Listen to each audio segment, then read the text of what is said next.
All day they've been led out in groups, told to hold their hands in the air as a precaution.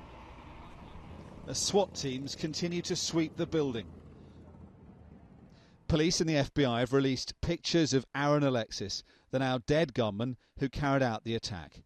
Police say he claimed after a previous incident to suffer from post-traumatic stress disorder after being involved in rescue efforts after the 9/11 terror attacks. But authorities say they have no idea what motivated him to carry out this shooting. We don't know what the motive is at this stage. We'll continue to seek information about what the motive is, but we don't have any reason at this stage to suspect terrorism, but certainly it has not been ruled out. Earlier, police helicopters hovered over the US Naval Sea Systems Command, carrying airborne SWAT teams.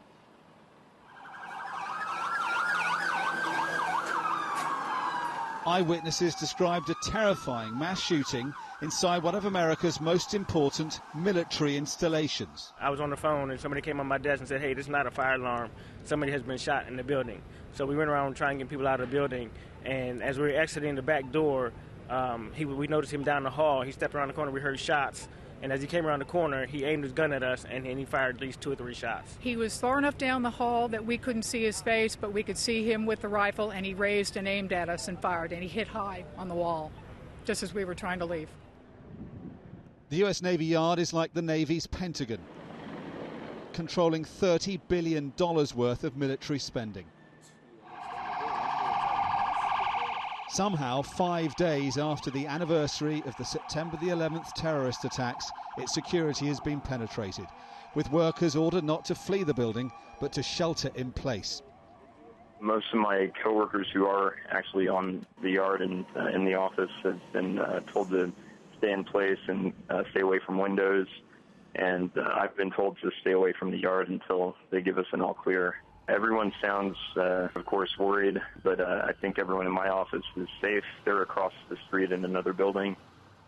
The shooting's taken place in the Navy Sea Command Center in the US Navy Yard, a sprawling military base in the southeastern quarter of America's capital. A perimeter cordon's been set up around the area, shutting neighbouring streets and putting schools on lockdown. It's 2.5 miles from the political heart of Washington, D.C., Capitol Hill, where security has been stepped up. Over the river, flights at Washington's Ronald Reagan Airport were temporarily grounded. A massive law enforcement operation's underway.